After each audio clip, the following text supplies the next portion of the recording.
class, and welcome to week 2 of History of Psych in the summer. As always, I wanted to go over some important announcements and discuss some important topics over week 2. So for your checklist for the week, as you guys know, we just finished exam number 1. So if you would like some clarification, if you have any questions over the exam, please reach out to me. I'm happy to help and give you any sort of feedback that you're looking for. So this week, we're going to focus in on chapters 4 through 7. So go ahead and read those chapters. Look over my slides that I've posted. Each chapter has about 2 or 3 kind of 5-minute long videos that help you dive a little bit deeper into the subject matter. So be sure to watch those. Exam number 2, as well as bookmark number 2, are both going to be due by Sunday at midnight. You kind of know the drill of what to expect from exam 2 as well as your bookmark assignment. So if you guys have any questions, feel free to send me an email. Happy to help. So as we move forward, when we talk about chapter 4, the important topics that I want you to focus in on are going to be the following. I want you to kind of keep in mind the time period. In chapter 4, we're really kind of the beginning of the 1800s, sorry. So this is really kind of the catalyst and the start of psychology and what it is today. When we look at the types of knowledge that were kind of discussed in chapters 1 through 3, we really kind of see the first inkling of kind of combining science and popular beliefs, and that's through the use of phrenology. So you can kind of see an example of phrenology on the right-hand side of your screen. The premise of phrenology is going to be that a scientist or a phrenology expert would look at your skull. If there are any sort of misshapen parts or any abnormalities in the skull, that would be kind of translated into a personality trait or a personality issue that you might be having. So this was really kind of its own first kind of theory on personality development as well. It was also really the start of kind of early measurements in psychology. This is when people really started to take a look at psychology experimenting in the lab, which kind of brings us to the first psychology lab. I'm guessing that many of you have heard the name Wilhelm Wundt several times, probably in your intro to psychology course, as he is known as the father of psychology. He was the first person to have a psychology lab at the University of Leipzig. The basic premise of this lab and what he studied is going to be called introspection, or really kind of the study of the mind. So a researcher would study in and of itself himself and the thoughts that are going through the mind at a certain time. Measurements included like timing, processing speed, that sort of thing. Most of Wundt's theories are they're not present today. They've been discounted, debunked in many ways, but he's still significant and he's going to be mentioned in every single psychology textbook from here on out because he really was the first person to bring psychology into like the scientific realm, into where it can be studied in a lab. Your chapter also does a great job at explaining the early developmental stages of the APA, or the American Psychological Association. So you can really see the beginning of just 30 plus members of the University of Pennsylvania into what it is today. Most programs, most psychological research, everything is really kind of overseen and affected by the APA today. So really kind of appreciate the changes that have happened and how it's grown from its humble beginnings. Also, I want to kind of have a psychology spotlight on Dr. Franz Mesmer. I'm assuming that you guys have probably heard of the phrase or the term mesmerism. That was coming from his name specifically. He was really kind of the father of hypnosis. At the time when Dr. Mesmer was doing hypnosis, it was really more seen as for like entertainment purposes and shock factor, but really hypnosis is still used today in therapy and for entertainment purposes, but a different type of hypnosis. As we move forward to chapter 5, we're kind of moving into the late 1800s, early 1900s. Most of the information that people were getting that were psychology related at this time continues to be kind of popular knowledge that was coming out of religion, out of culture. And this started to change with the ideas of functionalism as well as William James. William James was really the first psychologist, though he's more known as a philosopher, to have a lab and to bring psychology to the classroom in America. Also, our chapter does a pretty good job of trying to explain women that were entering the field, including Mary Calkins. Most of you guys, or a lot of you, really did write a great bookmark on Mary Calkins and her journey to being a psychologist. So this should be more of a refresher. Also during this time period, you have Charles Darwin, who's coming out with his theory of evolution. So you start to see psychologists who try to combine the theories of psychology with evolution. And so today you can study this topic known as evolutionary psychology, which is coming out of both branches of science. And also during this time period, you're going to see new fields in psychology emerging. So fields such as personality psychology, social psychology, as well as clinical psychology is really kind of starting in this time period as well. So it's really a booming time in the world of psychology. Chapter 6 tends to be a chapter that people really do tend to like. It focuses on clinical research and psychology.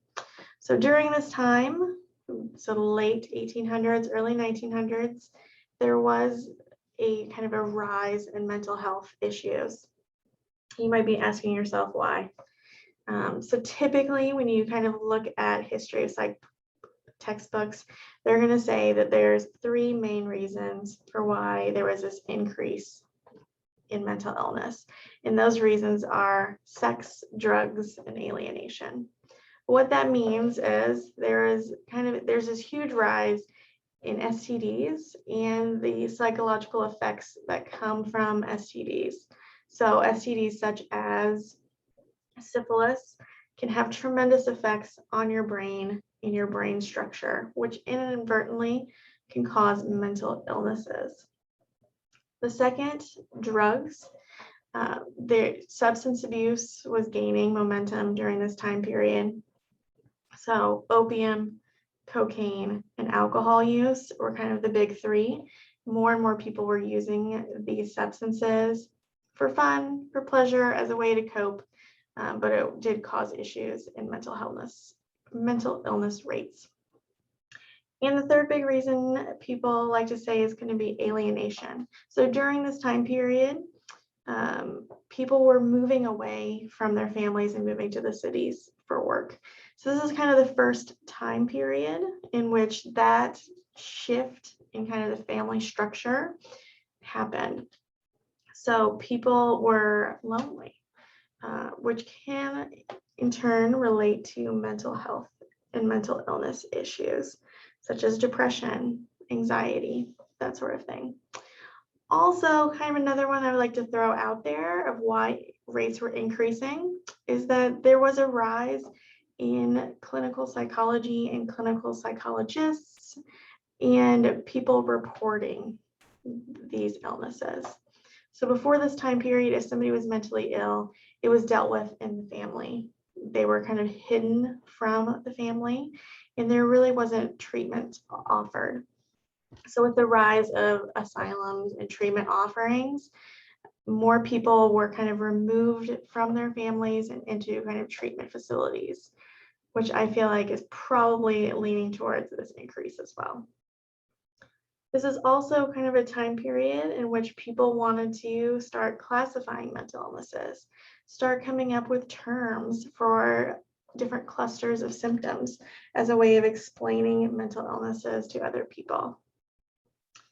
Also, psychologists started studying brain trauma and the effects it has on psychology. So the three big names when we're talking about brain trauma and mental health are going to be Gage, Broca, and Wernicke, for two very different reasons. So Gage, which is short for Phineas Gage, was just your everyday kind of construction worker who had a terrible accident while he was working on the railroad.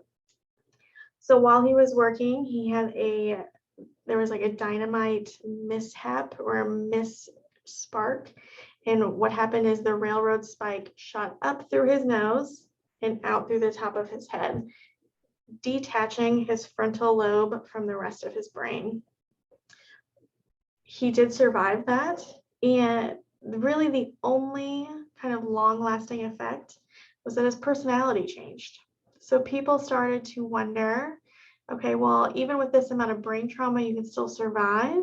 So there's something that's going on with your prefrontal lobe and your personality.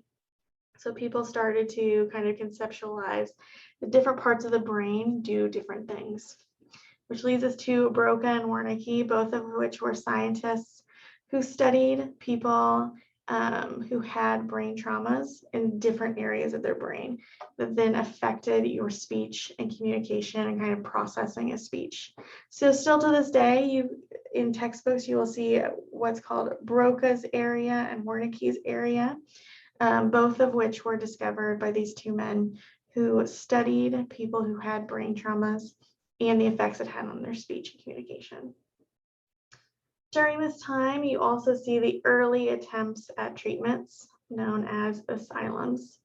So at this time, the goals of asylums were really to isolate afflicted individuals from their families, from their communities, and from causing issues.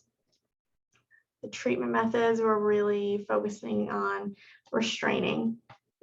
And people really didn't know how to treat these individuals. So psychiatrists during this time had a lot of freedom, and they had a lot of leeway in how they were going to test and treat. So if a psychiatrist believed things such as, you know what, I think that if cold baths are going to cure schizophrenia, I'm going to test this out. They really did have the free liberty to test out really any hypothesis they had on kind of live subjects. So a ton of clinical data came from these kind of early asylum treatments and treatment plans, which in effect led to a whole lot of ethical issues. But these ethical issues were not looked at until much, much later. So it is a sad part of history for sure. And finally, when we move to chapter 7, this is really when we start looking at the birth of behaviorism.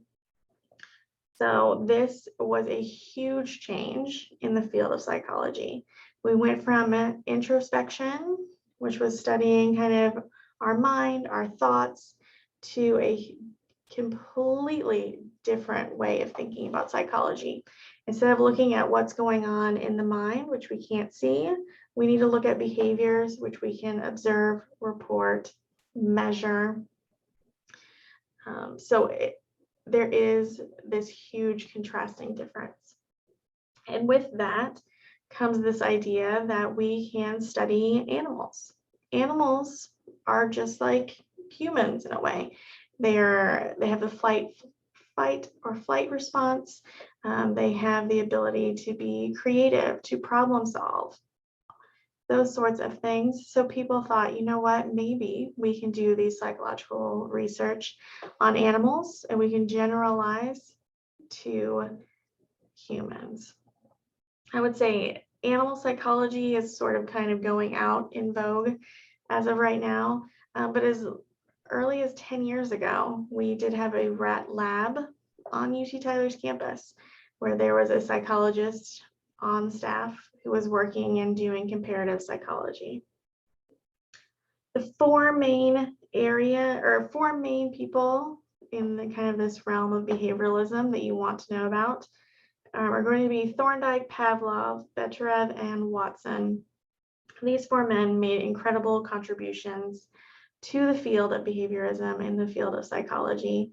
I would say probably you're most familiar with the name Pavlov and the idea of Pavlov's dog. So there's a great video on like the real truth behind Pavlov and his dogs. And then finally, I'm hoping that you guys have heard of John Watson.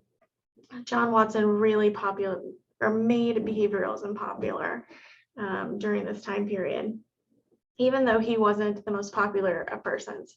He had a very short career in the world of psychology, but he made behavioralism and he made psychology accessible, practical, and was able to explain it to the general public in simple ways.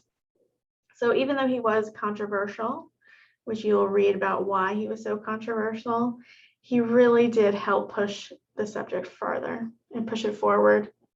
So I hope I gave you guys a really good introduction into what these chapters are all about. If you need me for anything, please don't hesitate to reach out and ask. I'm happy to help. Have a good week.